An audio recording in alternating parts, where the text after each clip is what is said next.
Hello everyone, thank you for attending and being part of this conversation with Daniel. I would also like to thank Cork Palestine Solidarity Campaign for organizing this event, but also for constantly working to center Palestinian voices. And of course, a big thank you to Daniel for devoting his time to be with us tonight. So before we start our conversation, I'd like to introduce myself. I am a Palestinian from the West Bank. I lived most of my life in the West Bank. I only came to Ireland 3 years ago to pursue my PhD in international law and human rights. As a Palestinian from the West Bank, I am part of the collective that witnessed the direct violence of the occupation, including daily raids, killing and assassination of innocent people and children, the administrative detention, the humiliation and the harassment at checkpoints, and of course the ongoing and growing illegal settlements and land theft.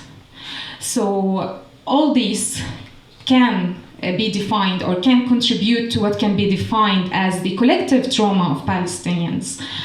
When I left Palestine to Lebanon to pursue my master's studies, I was introduced to a different layer of the colonial oppression. I was told stories of the difficult living conditions of Palestinians in refugee camps. And I was told stories of the massacres and genocides against our people in those camps. The massacres and genocides like Sabra and Shatila and Tel el-Zatar massacres, they were committed by Israel, whether directly or indirectly through its support and motivation. And I also met people from Gaza who told me an even worse version of the colonial oppression, culminated in the siege that started 17 years ago and still ongoing. But also the continued and the repeated military aggression on the Gaza Strip. So we Palestinians, regardless where we are due to this colonial division, they divided us and divided our sufferings, but still we have our share of trauma. This trauma is inadequately addressed, and that is mainly because it is an ongoing trauma. It is our living reality. But also because conversations around trauma are restricted to certain circles of academics and experts in the field. You don't hear Palestinians talking about their trauma in day-to-day activities or in day-to-day. So today we are witnessing a live stream genocide. This genocide and what we're seeing and witnessing triggers our known and unknown layers of trauma. So trauma will definitely be at the heart of our conversation tonight. So I hope that it will be an interesting conversation, a fruitful one, and that all of you get to be part of it. Moving to Daniel, Mahmoud Darwish, a Palestinian poet, says, "I don't define myself, lest I lose myself." And you, Daniel, you are many things. You are a musical, composer, lyricist, a mental chiropractor, and the co-author of the book, The Myth of Normal. But also, you are a former Zionist. So can you tell us about the book and a bit about your journey and how you unlearned Zionism? First, please welcome on the stage.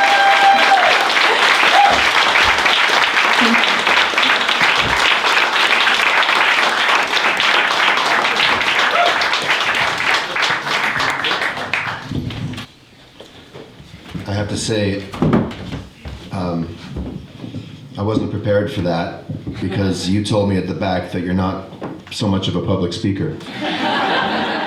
And so now I'm wondering what else you're not telling the truth about. Because that was just extraordinary. Thank you for that. Can you repeat the question?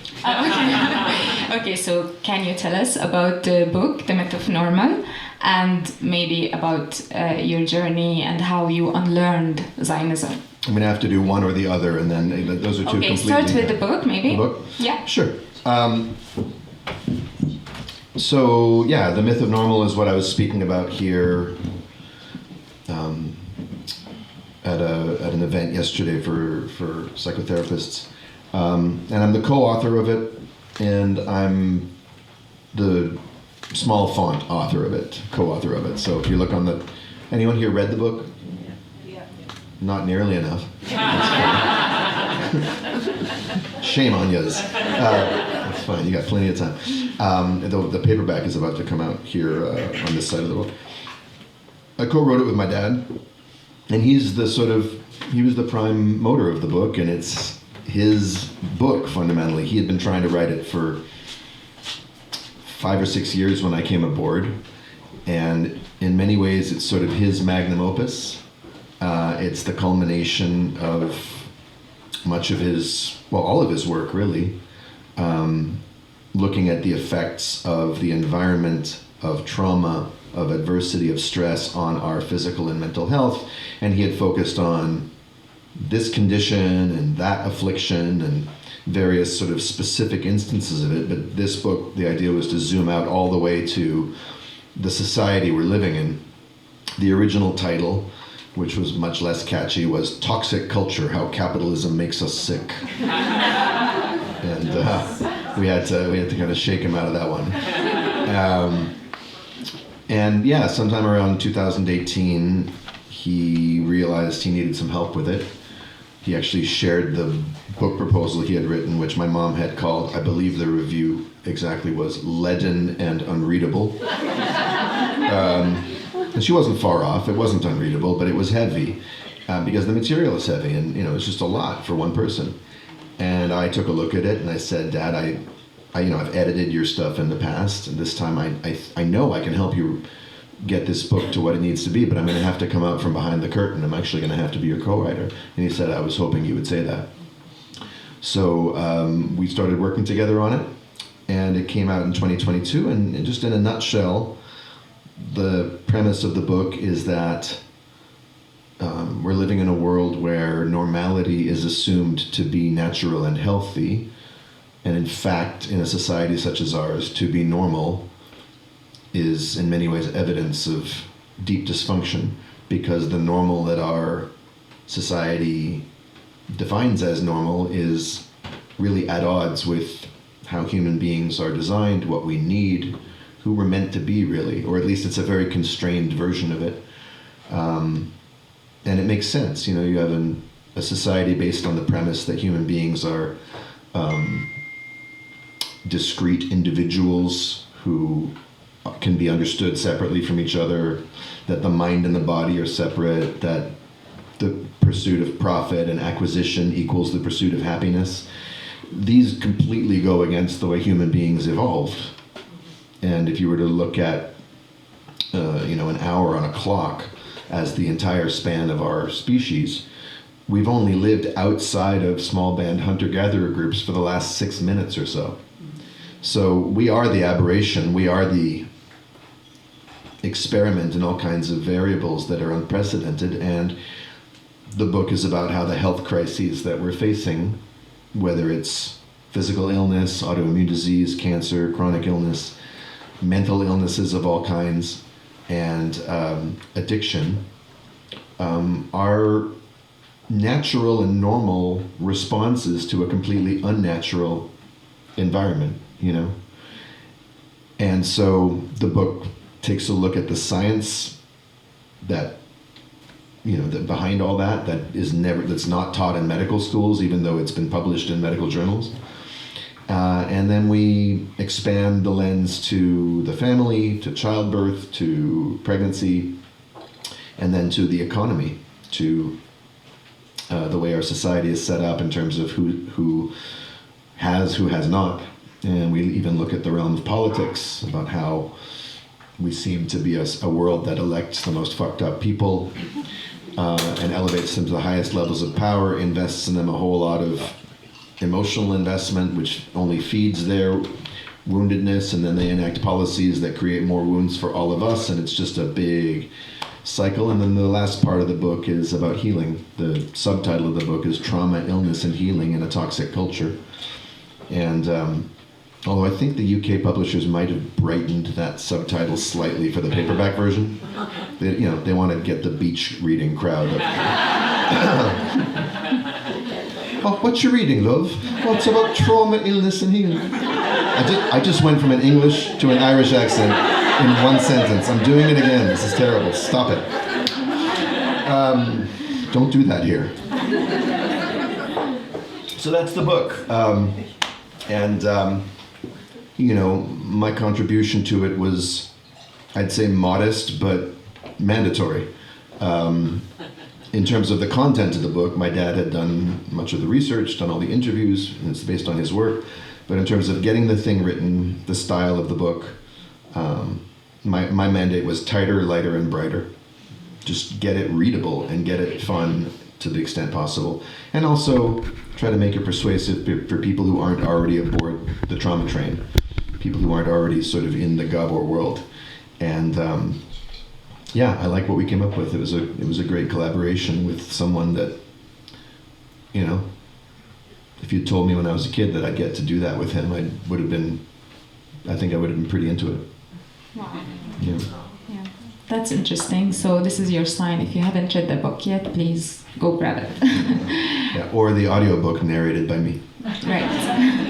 Right. So can you then tell us about your journey in unlearning Zionism? Yeah, well, it's funny. So when Nita at the back asked me, is it okay if I introduce you as a former Zionist? I was quick to be like, well, you could, but actually, technically, I was a former Zionist youth group member. Oh, and actually, I was a former Zionist youth group leader. And I wanted to, somehow, I was trying to distance myself from it. But I always say that, Zionism is as Zionism does. I mean, the distancing thing is my way of saying I never fully bought in, and I really never did. But that doesn't mean I wasn't ensconced in it. I didn't speak the words. I didn't participate in educational programs that taught kids to see things a certain way. Even if I knew better or I had misgivings, which I did from the very beginning. So yeah, functionally, in terms of as a party, how would I feel if someone's like, yeah, I was a Nazi youth leader, and I always felt complicated about it. It was a nuanced thing for me,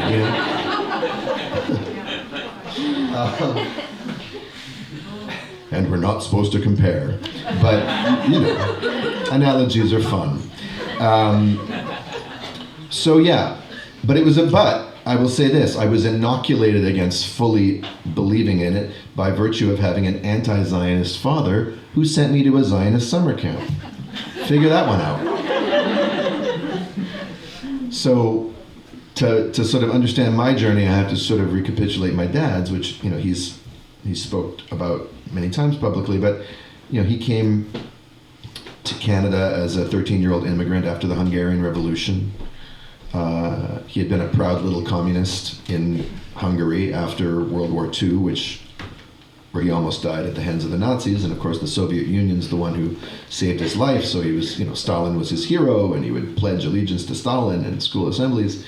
And then, 1956, Russian troops roll into Budapest and are murdering students and crushing the revolution, and his illusions are shattered. Comes to Canada. Now Canada and the US are the shining city on the hill, beacons of democracy. Then Vietnam happens, and by this point he's in high school, going into university. He starts finding out what's really going on there, and now that illusion is shattered. And meanwhile, there's plucky little Israel. This is around the time of 1967, which, by all media accounts, by the popular narrative, was standing up for its right to exist against, 7 or 5 or however many it was, hostile Arab armies. and against the odds, and a kind of David and Goliath story, beating them soundly in 6 or 7 days. 6 days, that's the famous number of days, 6.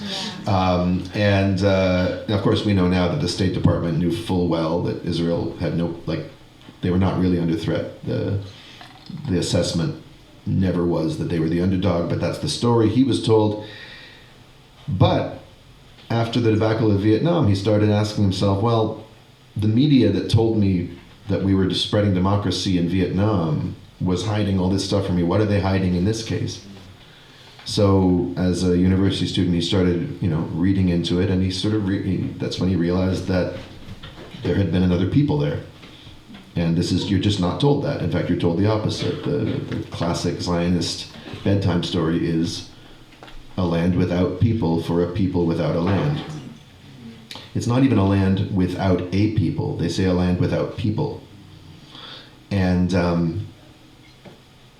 that, again, once my dad sees something he can't unsee, the door swings one way and he was on the other side. And from then he was a dissident Jew in the Vancouver and Canadian Jewish communities. So by the time I was coming of age, it was 1986, 87, the start of the first Intifada, and it was near the time that I was starting to prepare for my bar mitzvah as well. And I think the first time I remember running into his politics, because he never really talked about it until the Intifada, but I was at Hebrew school studying for my bar mitzvah, and in Sunday school, Hebrew school, there's a lot of content that wasn't just scripture and liturgy and all that. There was political stuff, and our Hebrew school teacher would show us the big map of how tiny Israel is and how big the Arab countries are and how many countries the Arabs, we didn't call them Palestinians back then, just the Arabs, have to go to if only the Arabs would accept them or accept Israel, and Israel wants peace. We played a board game once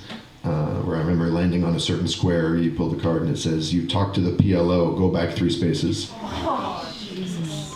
Yeah. Wow. Land for peace was anathema. And this is in the sort of right-wing mainstream of the Vancouver Jewish community.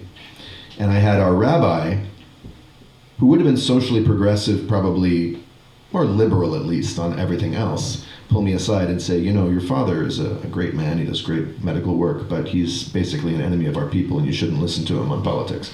He didn't quite use those language, but that was the message. Meanwhile, there was summer camp.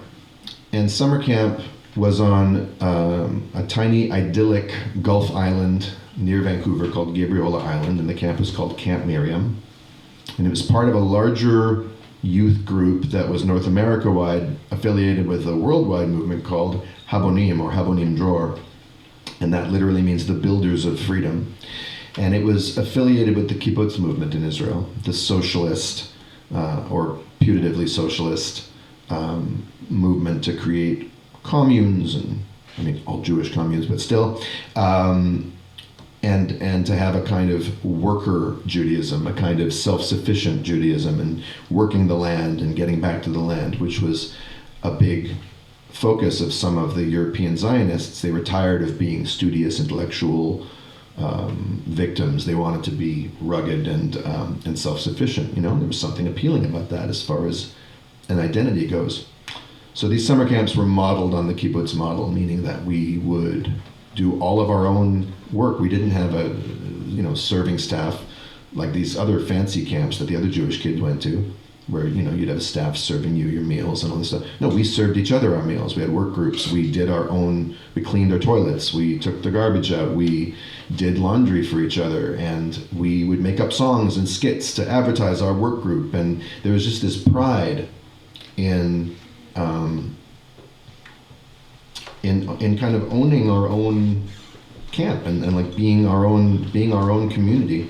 And we would have a communal fund that we put money into and then decide by consensus, okay, what are we going to spend it on? Candy, a movie, a field trip, go bowling, and we'd have votes and discussions. So it was participatory. And this for me was a home away from home. In fact, it was a home better than home in many ways. Certainly better than school, where I was one of the only Jewish kids. Here I was surrounded by Jewish kids. And I wasn't a weirdo, because everyone was weird. It was very hippie.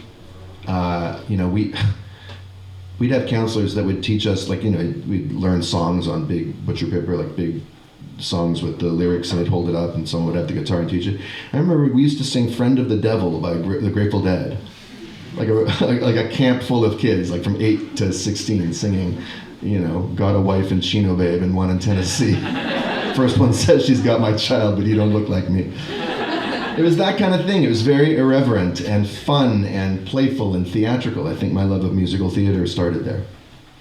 So that's why my anti-Zionist father sent me there. He also sent me there because it kind of ran in the family. We were sort of a big deal family there. Not quite royalty, but sort of. Both my uncles had been camp director. My dad had been a lifeguard there back in his Zionist days. And I guess he felt that it was a relatively innocuous place to send your kids to get some Jewish community and to have a positive summer camp experience. And I dare say, there probably wouldn't have been a better summer camp in British Columbia to send us to. It was really excellent. And we also learned about social justice, feminism, environmentalism. It was very, very left-wing. It was progressive, except for Palestine. And yet it was even progressive on Palestine compared to other Zionist environments. We had counselors who were members of Shalom Achshav, Peace Now, which at the time was, they were the ones who organized the anti-Lebanon war protests in Tel Aviv and had hundreds of thousands of people out in Tel Aviv back when Israel had a sane sector of its society protesting its government's policies on moral grounds, not just on self-interest grounds. So there was some strong, and we would learn about the occupation from certain counselors, not from others. We had Israeli counselors who had just gotten out of the army, and they tended to be more stoic and defensive about, we do what we need to do, and if they wanted peace, we would not have to, so on and so forth. But we got a variety of views within certain bounds, right? Now, how did I grow out of it? Well, like I said, I never fully bought in, and I had my father at home being an example of someone who was way outside of that, outside of those goalposts. So he went to the West Bank during the first Intifada on a medical tour, and I remember he was interviewed by CBC National Radio from Hebron or Ramallah or something. And I remember he was weeping on national radio. I've never heard my dad cry before. Certainly never seen it. But he said he'd been crying every day since he got there, seeing Palestinian teenagers with their skulls split open and seeing the brutality of the occupation. And then I saw how the Jewish community tried to boycott and censor him, how his voice was absolutely the last thing they wanted to allow.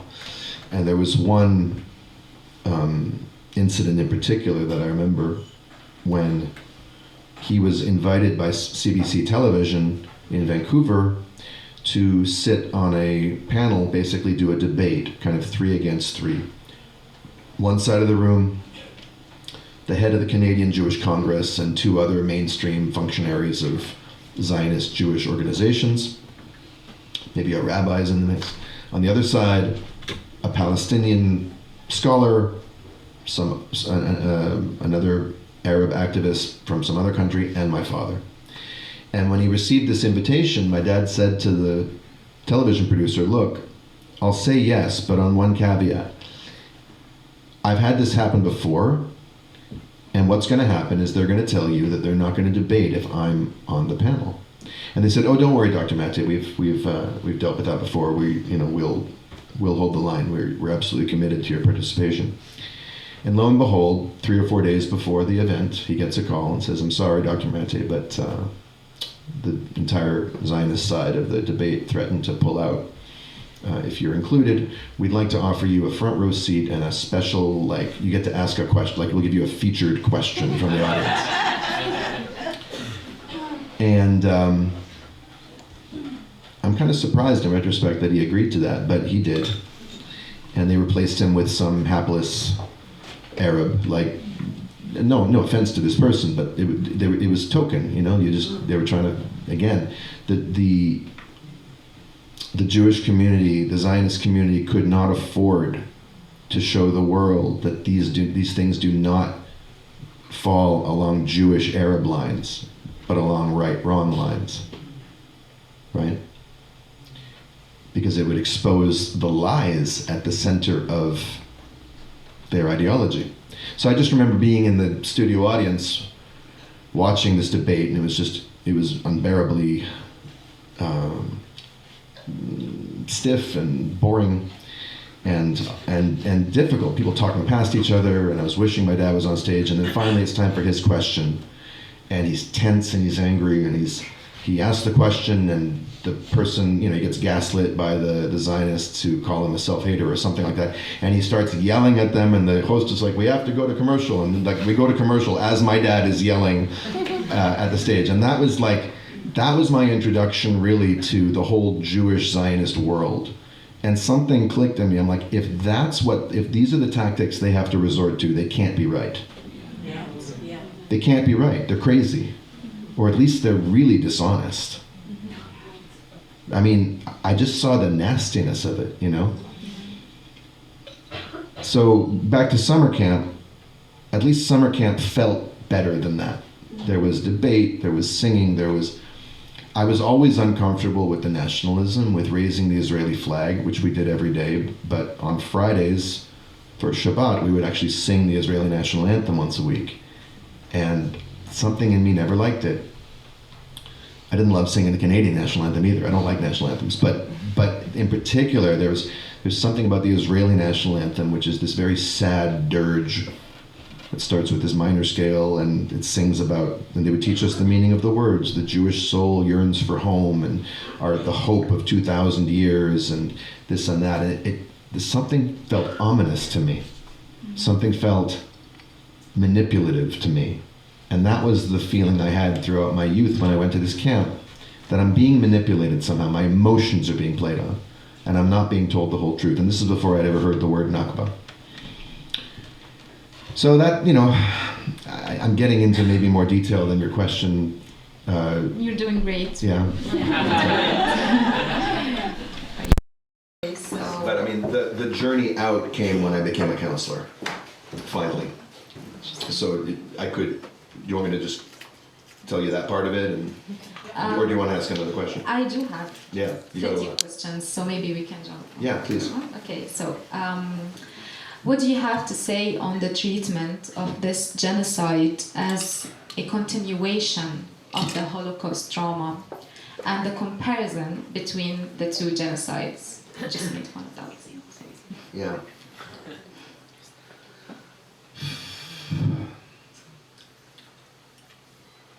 It's true and it's not true. It's appropriate and it's not appropriate. I'm tired of it. I'm just tired of it. Let the Holocaust be the Holocaust. And let this be this. And yet they are connected. So we have to talk about it, I guess. But I think we all are feeling a certain amount of fatigue. Because we can't just talk about this. We have to bring in so many other things that...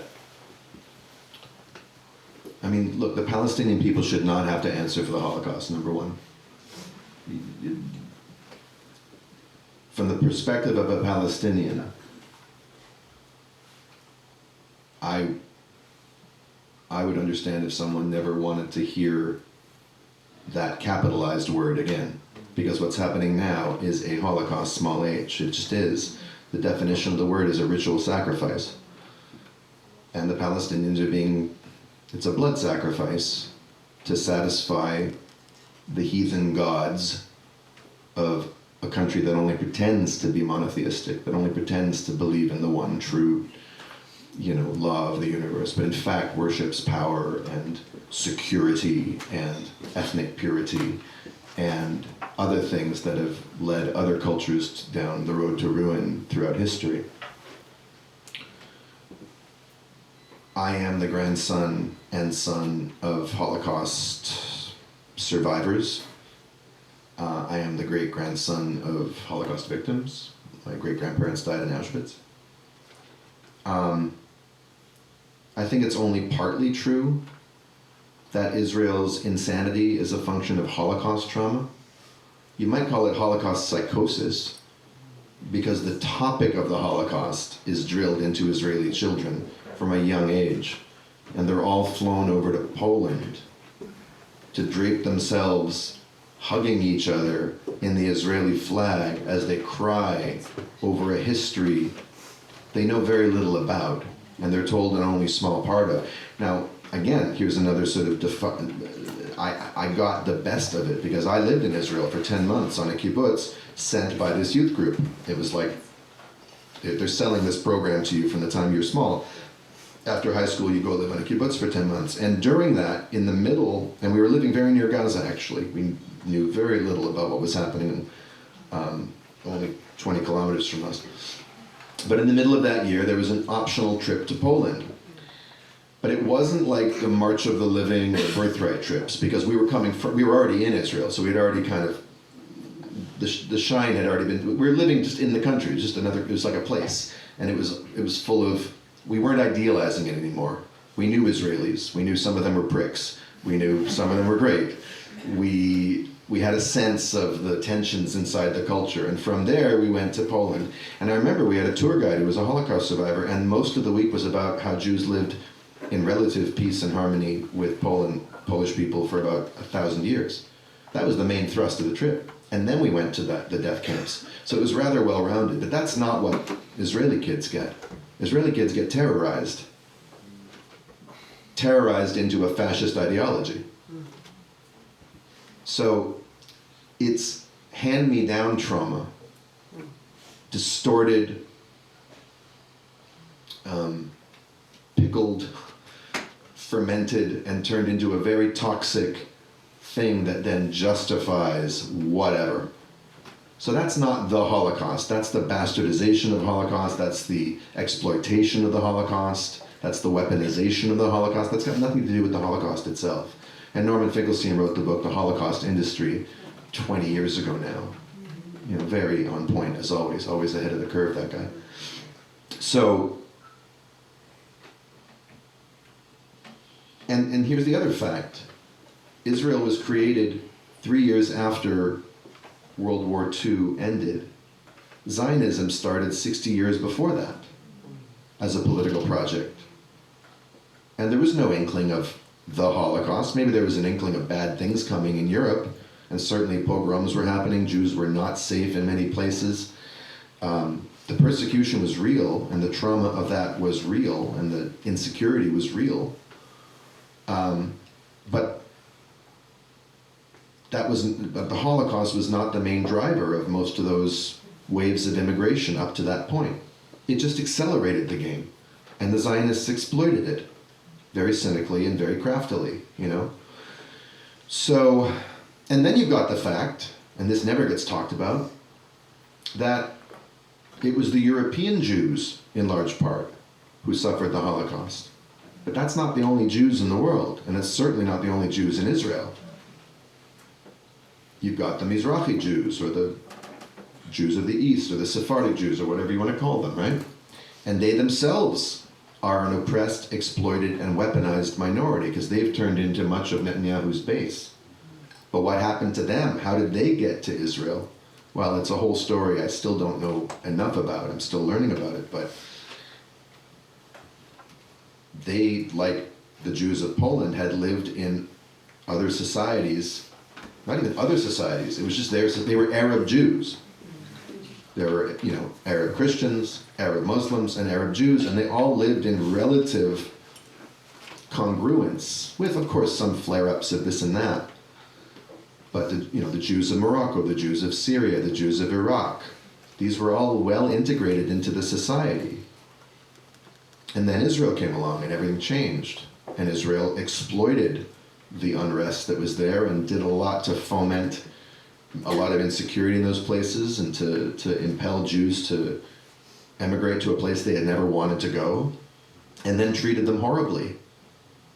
The Yemeni Jews were sprayed with pesticides, there was sterilizations, and they were told that they were dirty Arabs and they needed to become Israelis. And the Israelification of the Mizrahi Jews is another kind of trauma that's got nothing to do with the Holocaust. So yeah, you're talking about a people, the Israeli people, that is deeply traumatized, but it's not traumatized just by the gas chambers and the Nazis. It's traumatized by the consequences of the choices of the Zionist movement and by the fundamental wrong-headedness of the idea that the Jews can't belong anywhere, therefore we need to go create a place where only we belong. And you see Israelis talking about how we're indigenous to this land. They don't act like indigenous people. They're there, but they're not there. And they hate the Palestinians, I think, because the Palestinians do belong there. They actually have that sense of belonging. In the Zionist idea, this land is ours. God gave this land to us. The land belongs to us. In the indigenous idea, which every Palestinian I know seems to embody, we belong to the land. Right. Okay, so I think you mentioned the exploitation of the Holocaust trauma and what Israel is doing. So with all what's going on in Gaza, there is this tendency to undermine and avoid conversations about trauma and mental health, especially among Palestinians. Yeah. In fact, many people look at such topics with cynicism, the same way in which they view human rights. Why do you think there is this kind of cynicism, and why it is important to not dismiss the impact of this genocide on the collectivity of the Palestinians? Where could this lead if not being dealt with? Can you say more about the cynicism? Who's cynical? All right, so for example, human rights, the discourse of human rights in Palestine, among Palestinians, it's dealt with cynicism. Understandably. Because you make fun of human rights and the whole discourse because it's not our reality. It's not applied. Right. Yeah, and even the talk about trauma, when this genocide started, I've seen many posts on social media asking Palestinians to not talk about their feelings. From other Palestinians? Yes. Okay, got it. Because this is not the right time to Right. talk about your feelings. You have to process them on your own. Mm-hmm. But to talk about this, the trauma and the mental health is comes with privilege, comes with luxury. You are safe enough to think about processing It's your self-indulgent. feelings. Yeah. So- Self-indulgent and I got it. Well, first of all, I understand the impatience with self-help talk in the political sphere when there's a crisis. I get it, because especially on Instagram that traffics in cheap emotions and self-absorption sold as, I don't know what. But that itself, I think, is a kind of trauma response. So we should define trauma,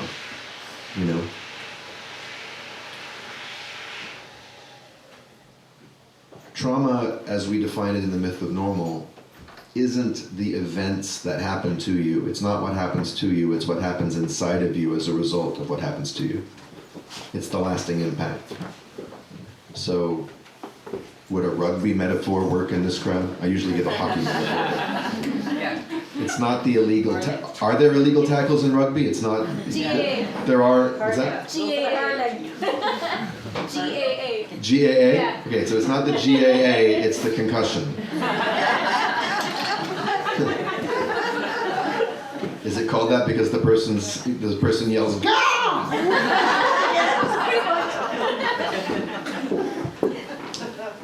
So it's the inner rupture or fracture or discombobulation that lasts over time. We lose touch with part of ourselves.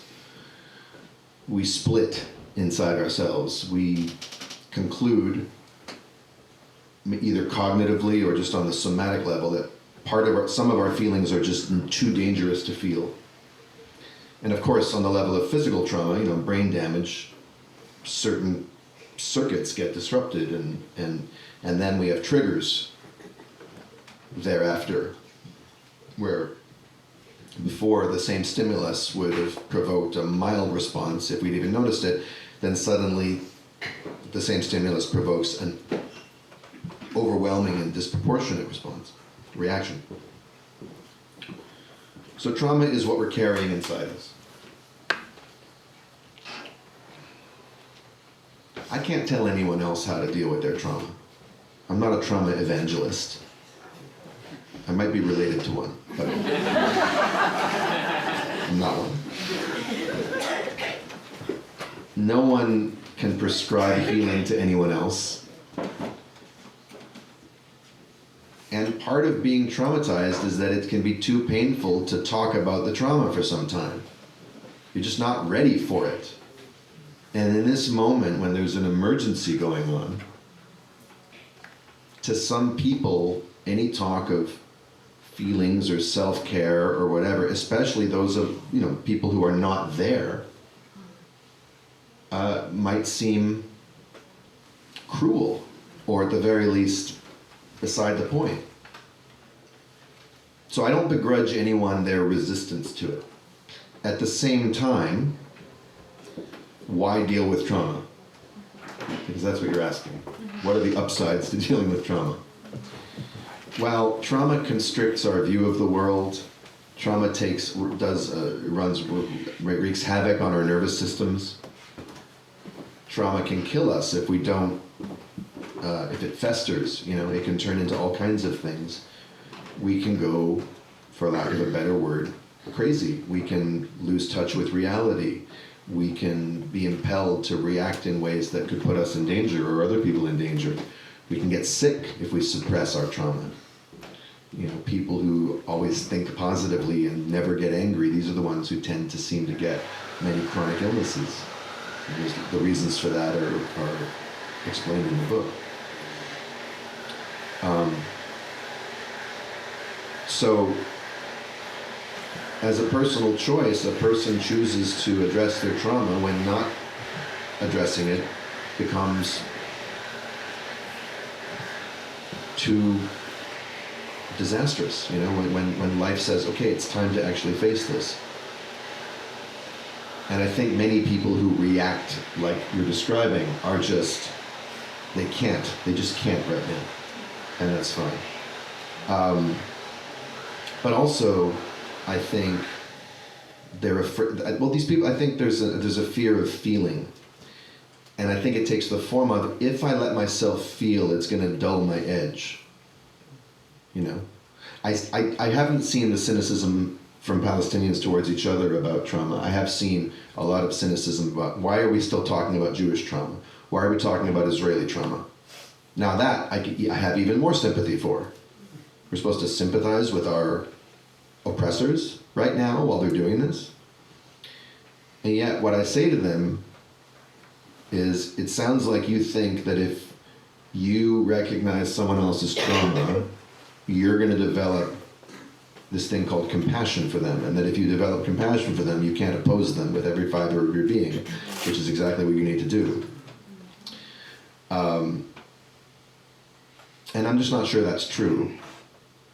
I did a book review on Instagram recently of a book called The Lover by Rebecca Sachs that depicts Israeli society in a way that's very disturbing. And one of the things that makes it disturbing is that she understands what makes them tick and where this behavior is coming from. And you get to the point where you can kind of get inside their heads, which is what good art should do, I think. Allow us to understand the ununderstandable. And at the end of it, you're still horrified by this society, and you're like, this is not going anywhere good, and this needs to be opposed and defeated, but you have some insight into what's going on over there. So that doesn't strike me as counter to a political movement. As for why Palestinians should be speaking about their trauma, everyone should have the right to speak about their trauma if they want. Anyone else should have the right not to listen if they don't want to listen. I'm sick and tired of people on social media telling other people what to say or not to say and calling that political activism. That's not activism. That's gatekeeping or tone policing or any of these other stupid online terms. It's just making yourself feel better in a time when feeling better is just not what's for dinner. And it gives people a false sense, I think, of agency. Oh, if I can't tear down the Zionist oppressors, maybe I could tear down this fake ally, or maybe I could tell this Palestinian to stop being a normalizer, or so on and so forth, and I'll feel radical and I'll feel good. There's kind of a hit of whatever, and I understand that too. I have compassion for it. But my God, people are, I mean, some of the most radical and effective Palestinian influencers, another term I hate, but I've somehow become one, against my will. Some of the strongest voices are the ones who are also able to bring some vulnerability. You know, you look at someone like Janan, you know, not a softie at all politically, doesn't give an inch on, you know, this. That's exactly right. I mean, she said it, she meant it, she's here to represent it, as we used to chant at summer camp. It's a good rhyme, man. There's a lot of good stuff. I have to write a musical someday, but I can't. I was Seth Rogen's camp counselor, by the way, there. I used to sit on his head to wake him up in the morning. He was a very sleepy boy. But, so Janan is politically unsparing. And Janan will also show you her tears and speak about not knowing what to do. And I don't know, doesn't seem to be hurting the cause, you know? So I think if people are uncomfortable with trauma talk, it's just because they're carrying stuff they're not ready to look at, and that's fine. That's their business. So you don't agree with the connection made between talking about trauma and being privileged? There is nothing to do about privilege. I don't like privilege talk, period. I'm sick and tired of the word privilege. I understand what it's pointing to, but it's one of these, to me it sounds like the word original, it's like original sin. You have this thing inside of you that you're supposed to somehow expiate, like get it out of me. I can't, I was born with it. Well, I need to acknowledge it and confess it and so on and so forth. It takes on a ritual quality of self-flagellation that I don't know that it actually does anything to change a person's viewpoint or get them into more action, and then it acts as a cudgel to tell other people to shut up because they... The word I use, and I was told recently that this is an ableist term, but I'm going to use it anyway because and trust that people know where I'm coming from here. Blind spots. It's just the best term I know for it. So I apologize if that term lands wrong for anyone. We all have blind spots, and those of us with more privilege have more blind spots. You know, like I went to jail in Mexico City for 3.5 weeks. Not on a visit. I was not on a fact-finding mission. I guess I was. I was kind. I overstayed my tourist visa, and I was the only gringo in there, out of 600 men, and they were packing them in there. It was over capacity. And when I got out, I did some research on the facility, and it turns out that like a Guatemalan 8-year-old girl had died there, maybe in one of the beds that I was sleeping in when she rolled out of bed and hit the floor. And I was the only white guy in there. They called me Canada. That was my name. Canada. And my privilege certainly got exposed to me. But it was just that my privilege was that I'd gotten to go through the world with certain blind spots unchallenged and intact. Like my life was a series of invisible guardrails that kept me from falling into the reality of most of the world. The reality of most of the world that's suffering at the hands of the society that privileges me. And I got to see that. And now I can't unsee that. I still have the privilege. It's worth acknowledging, especially in like a kind of gratitude practice kind of way, what there is to be grateful for. But I don't like any term that shuts people down and gets them into a guilty, shameful place. I've never seen guilt and shame be a very effective motivator of effective change. So when people use privilege to shut people up talking about trauma, no. I think that's in bad taste. To tell a Palestinian person anywhere in the world right now who's expressing themselves trying to keep themselves sane by any means, including telling whoever will listen how much pain they're in, telling them that that's privilege. I think it's privilege to tell someone else that they have privilege in that case. What are you doing with your privilege? You know? And it's not my place to tell anyone else, especially in the Palestinian community, what to do or how to react to each other, but that's sitting on the outside with all the benefits and the drawbacks of being on the outside. Because privilege gives us advantages and it gives us disadvantages. I have a perspective that you don't, but there's a whole lot of perspectives you have that I can't have, and I have to be humble about that. Nice.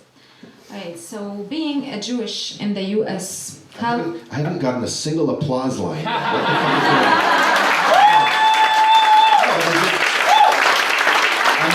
Am I just not that kind of speaker? You know, it's more like because I hear a lot of murmuring and like, I kind of like that.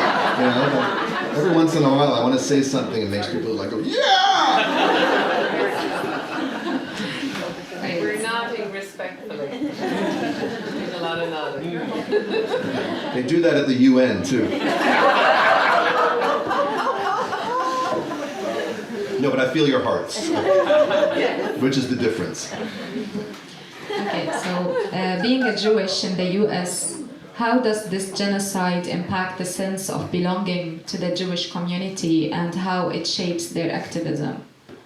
To put it in context, I've seen a video on social media of a Jewish girl in the US. She was crying and saying that I can't, every time I see a Jewish person, I have this feeling of not belonging, but also feeling ashamed somehow, and doubting and thinking and like wondering if this person is Zionist, if he's like agreeing with what Israel is carrying in Gaza, and so.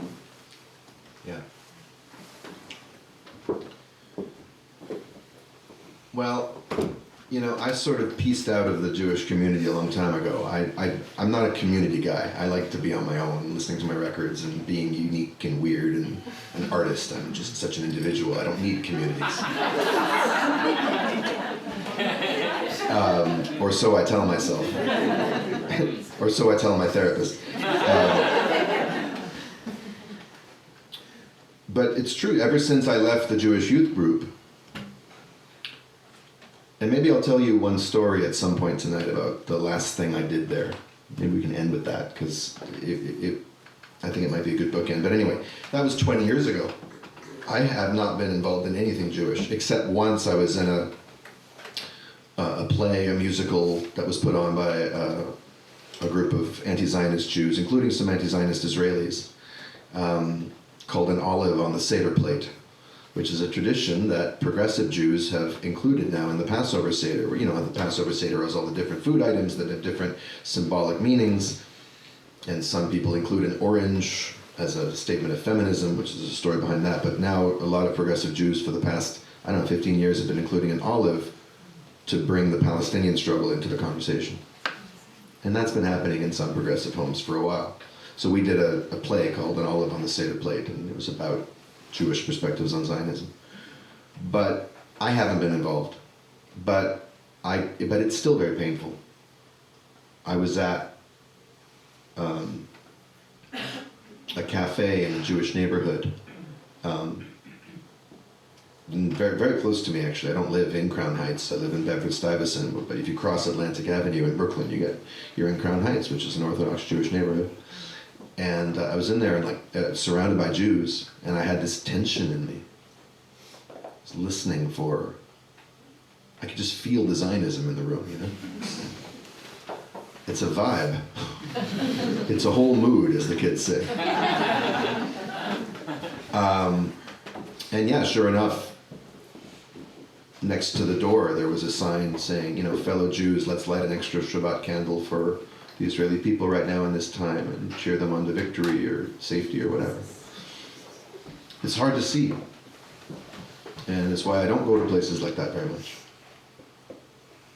And I think for a lot of young Jews who thought they belonged, See, I had the advantage of the rabbi breaking my illusions when I was 12 by trying to get me to hate my father. Fuck you. I don't want to be part of this community. If you're the leader of it, fuck off. It was more heartbreaking for me to realize that even the best people in my left-wing Zionist circle were deeply deluded. And it's you know, it's painful to have illusions shattered. I'm always quoting Axl Rose from Guns N' Roses. There's a lyric where he says, "I've worked too hard for my illusions just to throw them all away." I like that. And, but you know what? There's never been a better time to be an anti-Zionist Jew, I tell you. Boy, oh boy. These are the good old days.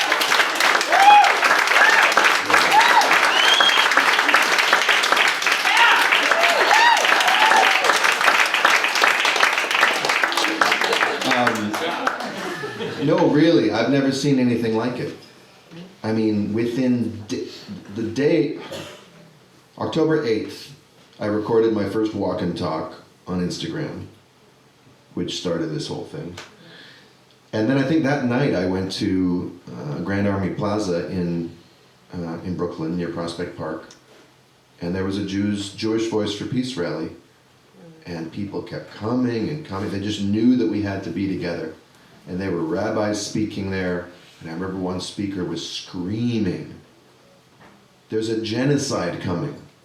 We need to stop." I mean, the bombing had barely even started. They were just listening to what Israeli leaders were saying. What Yoav Gallant said about no food, no water, no electricity. And then we marched over to Chuck Schumer's apartment, which was a few blocks away, and asked to use the toilet. No, he wasn't home. He wasn't home, but you know, that's new. And then they shut down Grand Central Station a couple of weeks later. And they went to the Statue of Liberty. And they've been shutting down the Brooklyn Bridge and the Manhattan Bridge. And this is happening all over the country. Again, I'll quote Prophet Norm. You know, he wrote a book called Knowing Too Much, The Coming American Jewish Breakup with Israel. He wrote this in 2008 or 9. Basically making the point that when you get down to it, Jews are liberal, at least young Jews. We believe in civil rights, we believe in progressive causes. You can't square that with supporting this country. It used to be the case when I was growing up that you could tell yourself, well, there's an Israeli left wing and someday they will prevail. You had politicians like Yossi Sarid and Shulamit Aloni of the Meretz party who were, you know, former communists and allied with Palestinians, and you had Palestinians in the Knesset who actually had a voice.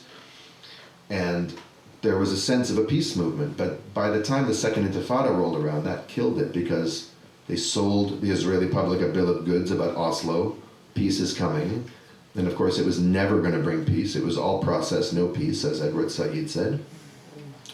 And then when the Palestinians reacted rationally with protests to Ariel Sharon's provocations in the late 90s and early 2000s, there were, you know, the dam finally burst, the frustrations erupted, there were suicide bomb attacks, there were all kinds of horrible things, and Israelis gave up on peace. Many of them, and the Israeli left started to evaporate, and now we have what we have now. So, I forget where I was going with that, but in terms of North American and worldwide Jewish anti-Zionism, at least there's a place for that woman to go now. There wouldn't have been when I was growing up. You know, the farthest left you could get was when I was at McGill University. We had a Jewish-Palestinian dialogue group. We met every Saturday or something at someone's apartment. We'd sit and we would politely debate, and then we would not so politely debate because everyone would just get so frustrated. Primarily the Palestinians, because what are they doing there? Trying to convince a bunch of like left-wing Jews who are trying to hang on to their Zionism at all costs. It's like, we want to be your friends, we want to understand you, we want to see you as human beings. Just let us keep our attachment to the Jewish state, please. Don't invalidate our national identity, which means don't make us fully reckon with what happened to you, with what this national identity caused for you, which means don't be a full human. So let me like you and get myself some virtue points by being in some kind of superficial relationship with you, but don't make me deal with your history. But you're going to have to deal with mine. And that was the outer limit of things then, and it's very, very different now. So, yeah.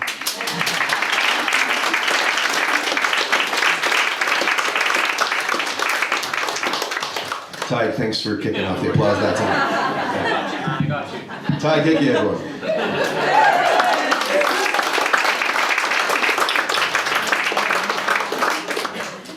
Okay, so this is a complex question that runs through the minds of many people in Gaza.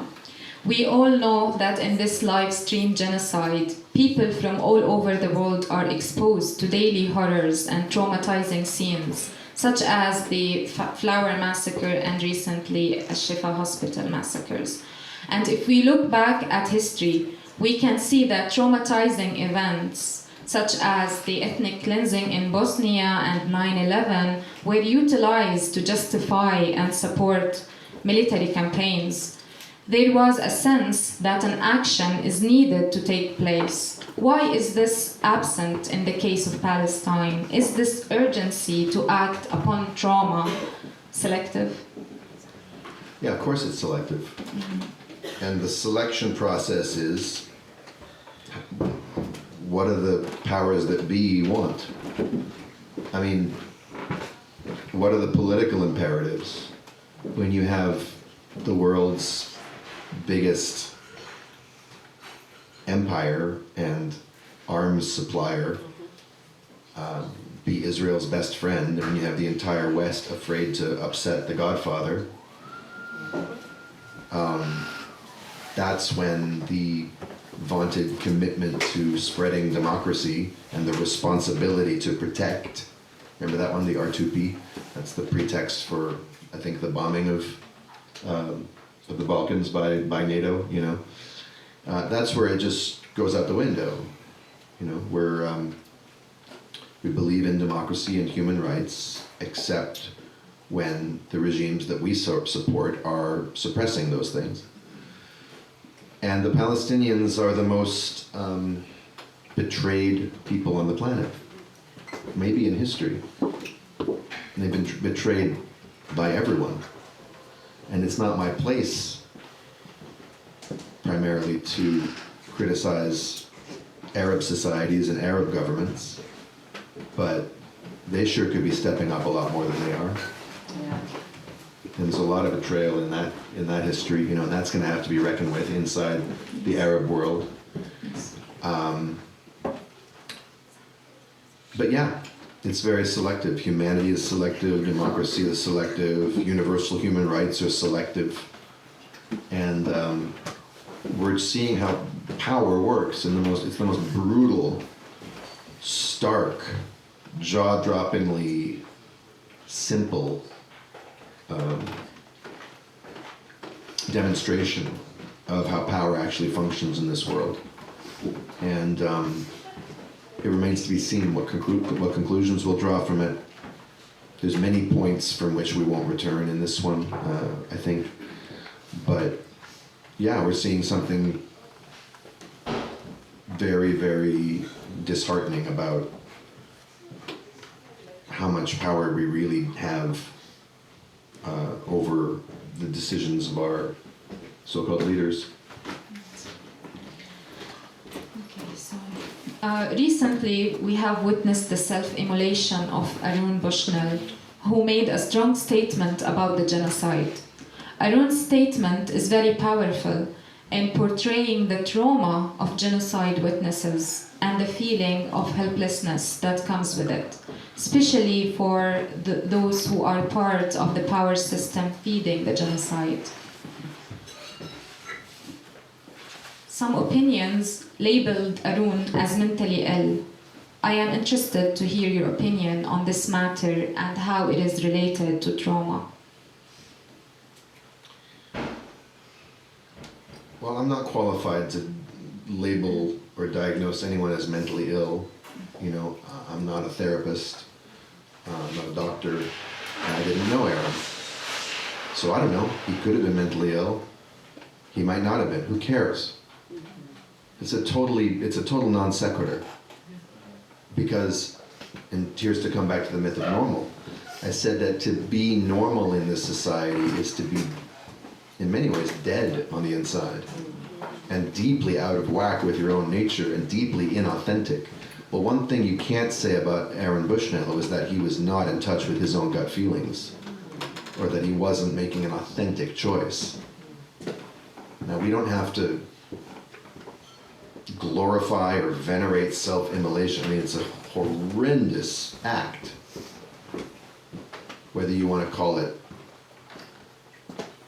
heroism or something else, it's a stunning thing to do. I don't know what his life was like before. I haven't read enough about his mental state. His statements sure sounded cogent to me. They sounded like sane, considered, rational statements. And actually self-immolation has a pretty noble history. You know, there were even cases of it that, I forget where it was. Was it Libya or Morocco or? Tunisia. Tunisia, okay, so there was a shopkeeper or something who lit himself on fire, and you can go back and see Obama in his, dulcet scholarly tones talking about, there were certain times when people have to make a bold statement and make the ultimate sacrifice for the values they believe in, and it's a tribute to, There was no discussion of was that Tunisian street vendor mentally ill? So again, it's selective. We have concern about mental illness when it's, selective. Now, the topic of mental illness does come up in the case of school shooters and serial killers and things like that. Well, you read their statements and they're insane. Yeah. At the same time, insane is a judgment. And inside that person's world, it made sense. So what is that world? That's the question. What is the world inside which doing something like that would make sense? Well, it's a world of pain. It's a world of trauma. So if Aaron Bushnell was traumatized, I'm sure he was a traumatized person. He was sensitized to the pain of others. He had to learn that somehow.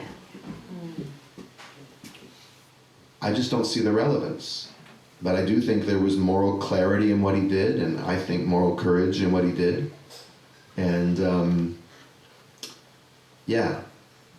but it's very distasteful, I think, the use of the sort of concern trolling about mental illness as a way of just not looking at why this young man did what he did, what he was trying to direct our attention to, what he died for.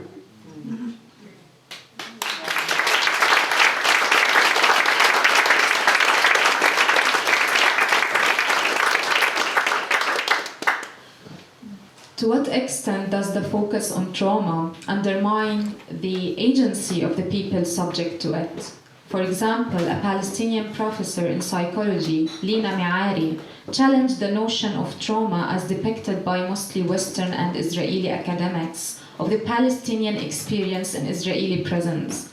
She proposes that the exclusive focus on trauma frames Palestinians as passive beings with no agency for resistance and resilience. What are your thoughts about that? I don't really get that line of argument.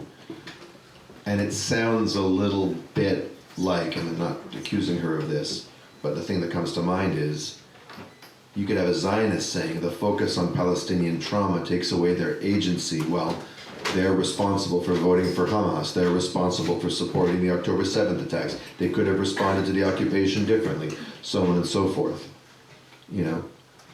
I don't know what this professor means when you say we take away their agency. We didn't take away their agency. The occupation took away their agency. What does agency mean? Having a positive attitude? A can-do, I can overcome anything, like being plucky? Like a child character in a musical, agency. And not to mention, trauma does take away our agency. It doesn't necessarily take away our responsibility if we have the material freedom to make choices, which the people in Gaza do not. but it actually disables the parts of the brain, the orbital frontal cortex, the impulse regulation centers that are responsible for exercising our agency. So agency is only theoretical until you actually have the wherewithal to exercise it. So when I'm, when my partner is triggering me, or when I'm triggered by my partner, rather, because she's not doing anything, she's just saying blah, blah, blah, and I get triggered, and I start reacting the exact same way that I reacted when my parents used to upset me or oppress me or whatever they did when I was a kid, and I start acting like that 5-year-old. How much agency do I have in that moment? The myth of normal starts with the story of my dad returning from Philadelphia on a speaking trip, feeling all good about himself, having been upgraded to business class, and feeling great, and he lands, and he's excited to tell my mom about it, and he texts her, or he lands, he turns on his phone, and there's a text from her, sorry, I lost track of time, I'm not going to be able to pick you up from the airport, you're going to have to take a cab. And he spends the next 2 days in a cold rage. I got to write that part, it was fun. That was my favorite part of the book, writing stories about my dad being a prick in his voice, putting words in his mouth. But he was only being a prick on the surface. On the inside, he was being a little boy. He was actually being a little infant whose mother abandoned him, or didn't abandon him, but in his world abandoned him, handed him to a stranger on the streets of Budapest. Why? To save his life. But he was a baby. He couldn't understand that. All he knew was she was giving him away. She was gone. And that gets triggered in his nervous system. How much agency does he have in that moment? Well, one would hope that with enough repeated experience of these kinds of things, one starts to wake up and say, oh, I don't want to behave that way. That's the agency. The space to be able to look at it some distance and say, oh, that's not actually the way I want to live my life. Now let me find other ways to support my nervous system in those moments, things like that. Well, if you have privilege, you can do that. If you're in Gaza, you can't. So agency isn't just something that everyone has the same amount of. And by acknowledging, I'm just trying to understand the logic, if I acknowledge that Palestinians are carrying enormous amounts of trauma in their nervous systems, as they are, I don't know if you guys saw, there's an American, it sounds like he's Texan or Southern or something, he lives in Egypt, and he's working directly with Palestinians who have been evacuated. What's that? Quinn, is that his name? That sounds right. Quinn the Eskimo, isn't it? Quinn the Eskimo, yeah. Right. Great Bob Dylan song. He talks about how these people, the trauma starts to show its face once they get to Egypt. All of a sudden they can't sleep, they can't eat, they can't do simple things. The nervous systems have been banged around so much, and now they're trying to readjust. It's kind of like how many of the deaths from starvation happen during refeeding, right? That's what happens to a traumatized body. Well, is he taking away their agency? Or is he naming the thing that took away their agency and trying to work with them slowly and compassionately to give their agency back to them? So I just have to understand more about what the substance of that critique is. I think sometimes there can be this desire to not infantilize people, or to not to speak about them in ways that take away our hope for their resistance. The two it's got nothing to do with each other. You can acknowledge that people are traumatized and that they're living, what's the essence of an occupation is to take away everyone's agency. Now, Primo Levi, of course, wrote about, in Man's Search for Meaning, no, that's Viktor Frankl, sorry, but both of those guys wrote about life in a concentration camp, and that the only agency they had was ultimately over their own spirit, really, their own point of view, which is also a lesson I learned in my mini concentration camp experience in a Mexican jail. It's so similar. It's so similar, and we should always be comparing everything. But I did, and so you can always, people can, again, but just like it's not my place to tell anyone how to talk about their trauma, everyone's relationship to their own agency is there. I'm not taking away anyone's agency by saying, wow, you've been through some shit, you know? Because you have. And I would understand if that's had an impact on your relationship with the world and with yourself.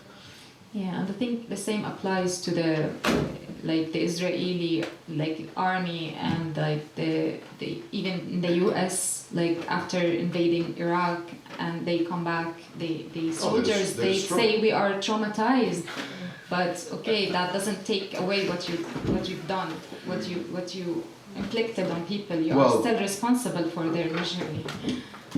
I mean, in a sense, that's true.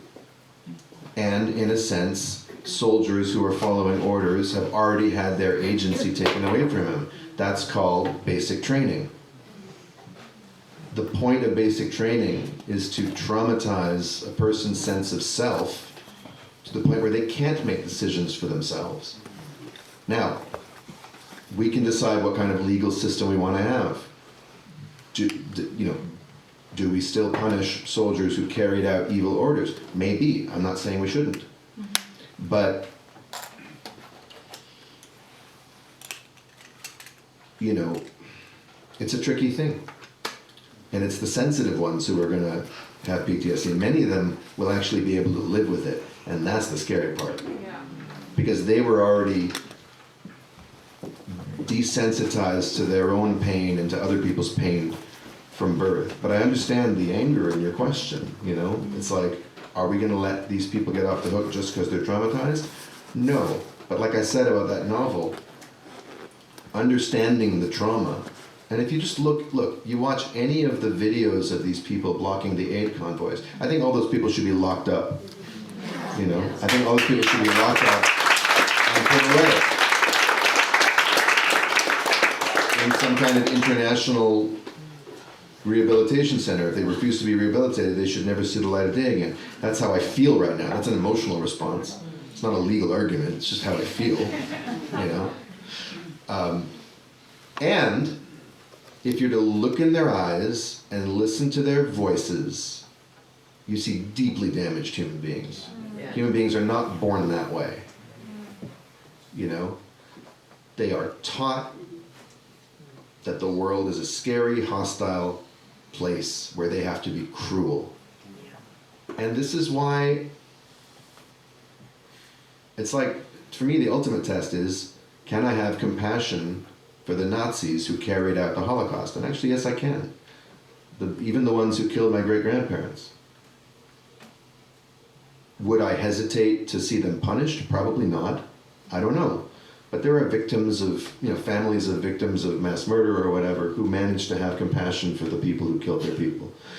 So I don't know. Again, it's not my place to dictate to you or to anyone else that you should sympathize with Israeli trauma. But acknowledging it doesn't take away your right to be angry and doesn't take away your right to justice. Just because they're traumatized doesn't mean that we shouldn't be trying to stop them. And it was like when I had that debate with that Israeli soldier, which I can't believe I did, back in November. I'm not saying I shouldn't have done it, I just can't believe I did it. And he was calling me his brother, and the Palestinians are his cousins, and this and that. And yeah, I said in my next video, a few days later, I said, I realized, okay, you're my brother.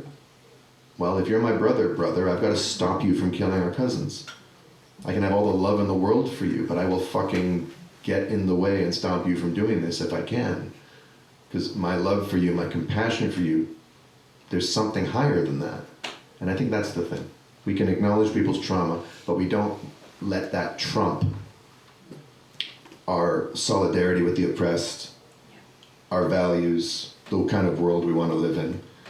And yeah, so just because I have compassion for Germans in World War II doesn't mean I'm not glad that that country got smashed to bits. And I'm not talking about Dresden here, but you know what I'm saying. Okay, so this will be our last question. And it's a really tough thing to talk about, isn't it? Yeah. Like, even as I'm talking about it, I have no idea if I even believe what I'm saying. I could say it a number of different ways. It's hard.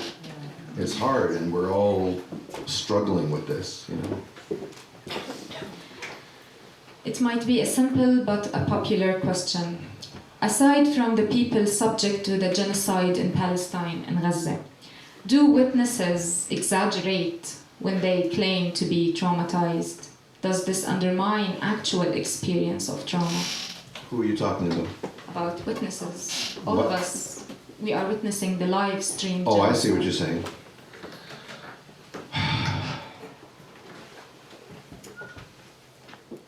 I don't know. I don't know. I'm not sure what to say about that, actually. Maybe some do. I guess the incentive to be hyperbolic would be for more clicks. We are living in a click economy, you know? But I'm not seeing, most people's sense of trauma rings true for me. And the fact is, and again, I'm going to put Palestinians anywhere in the world in their own category, because you are not just witnessing it, you are going through it. You are not sitting idly by from a privileged position and like, you have skin in the game. This is your people being decimated and destroyed on purpose, according to a plan that's been there for a long time. And the whole world is letting it happen.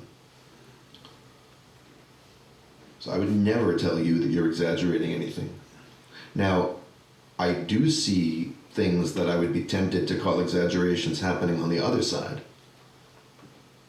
Hyperbolic, histrionic, overdramatic, almost campy.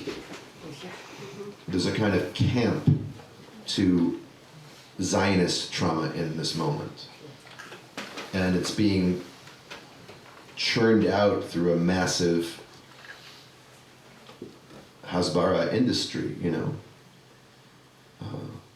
that's so odious and so sometimes laughable that I sometimes co-host a podcast dedicated to making fun of it.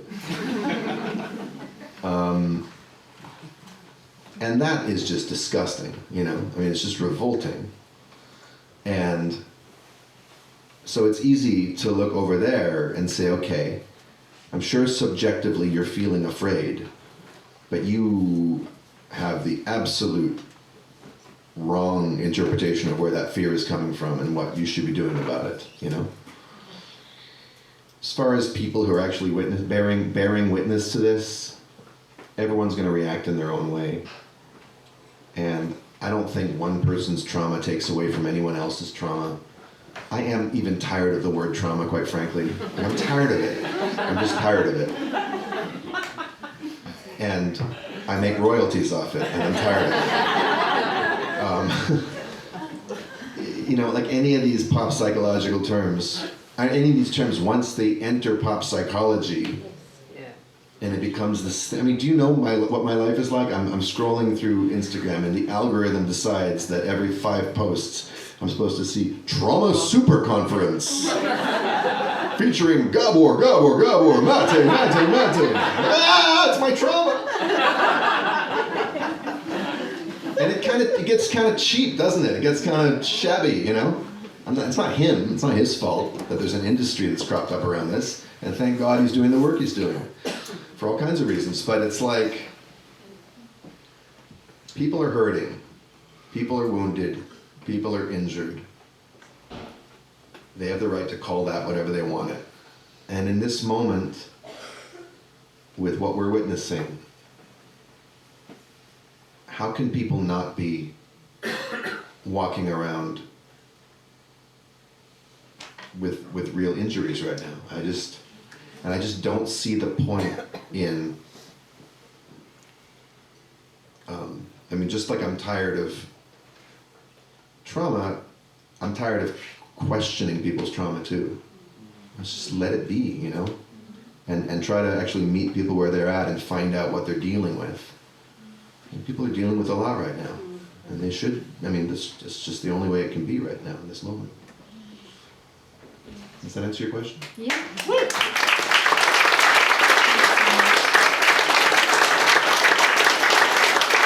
Thank you for listening.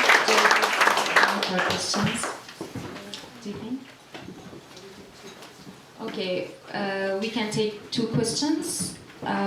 Chris? Now my question is, do you think that there is a relationship between the concept of intergenerational trauma and justice denied, as in that intergenerational trauma is just injustice? Like if our concept of intergenerational trauma is compounded trauma, the compoundedness of intergenerational trauma is essentially time. You know, like being denied justice again and again. Because if you go through abuse, if you go through a lot of different things that are not, say, genocide, one of the worst parts of the abuse is it being denied by people around you, being not addressed, not remedied, not then, what's the word? Acknowledged and then worked through to deny it. So Yeah. the relationship between injustice and intergenerational trauma, do you think that have you come across anything like that? Or Well, no, you're making a very interesting and rather elaborate point that I'm not sure I entirely follow, but I'm going to reach and hold on to the one part that I do. And I think your point stands alone. Like you made an interesting, you drew some connections there that I think we all benefited from hearing. But in terms of the part of it that I can speak to as a question, and I'll channel my dad here because I think this is what he would say, and he's the trauma guy.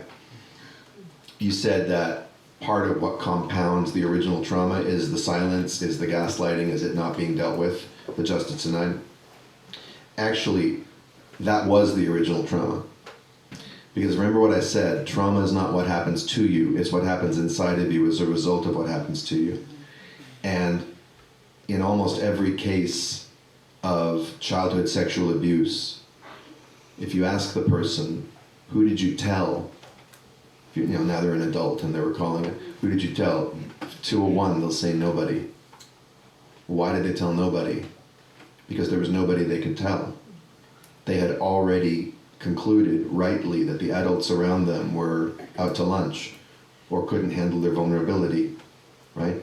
So from the start, the silence and the inability to, because if bad things happen to us and someone's there to protect us and hold us and help us process the experience, it won't leave the same kind of traumatic mark.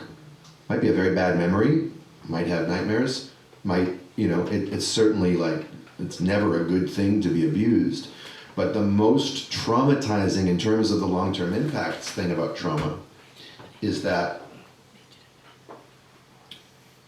with the conclusions we come to about ourselves on the inside, which is I'm all alone, I'm worthless, I'm bad, I'm dirty, all of that, we can only come to those conclusions if there isn't a safe adult presence to mirror our experience, to get it, and to protect us from it happening. So then in future years, the justice denied itself is an echo of the justice that was denied then. You know, and as far as how that carries down through the generations, it's clear to see how it would.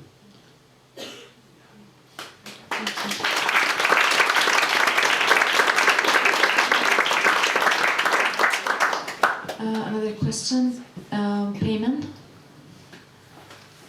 I have to respect and honor your courage, number one, to come out as a Jewish person.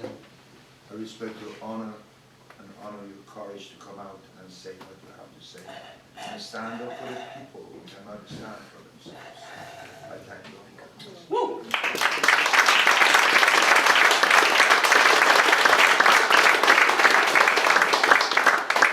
Behavior, I would better say, a Nazi behavior of the Zionist regime in Israel. Mm-hmm. Currently, it's traumatizing all the Palestinians in the West Bank throughout history since 1947 onwards.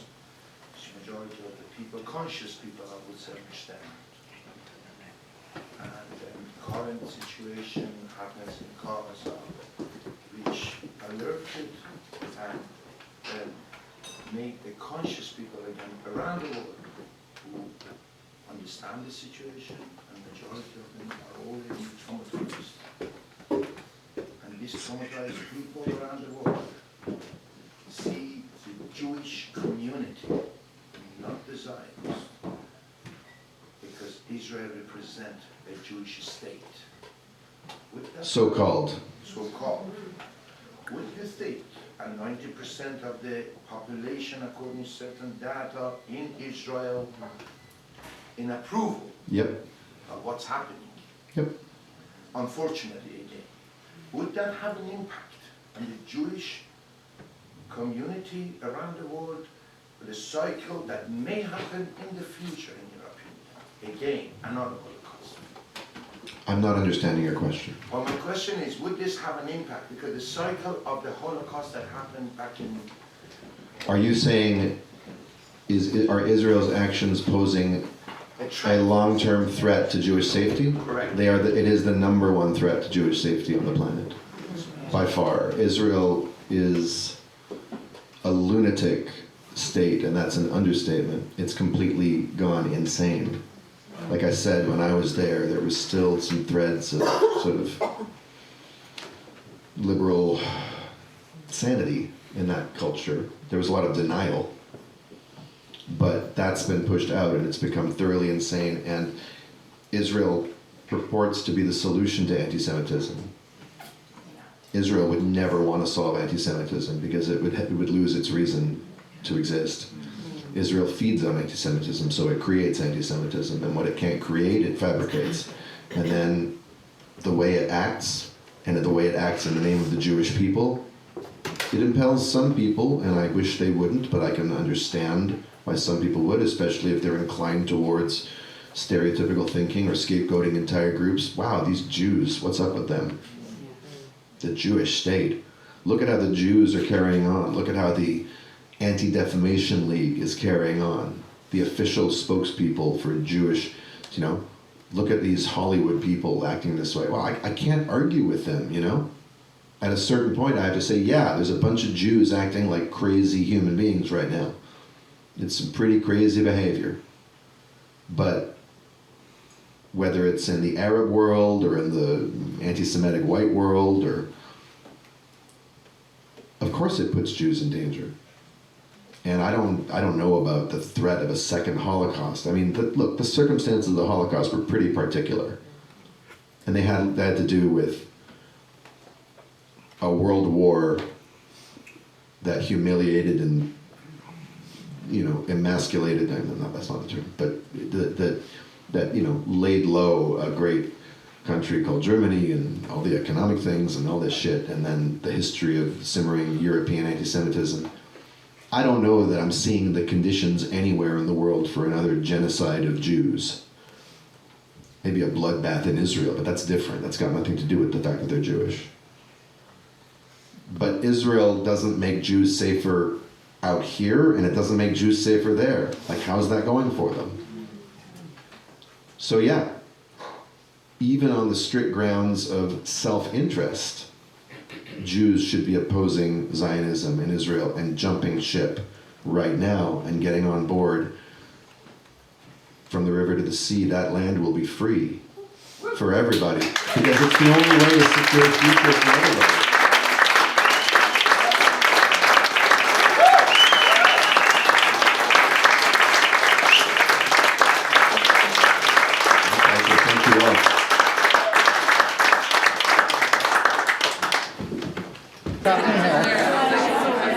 Oh, I turned it on again.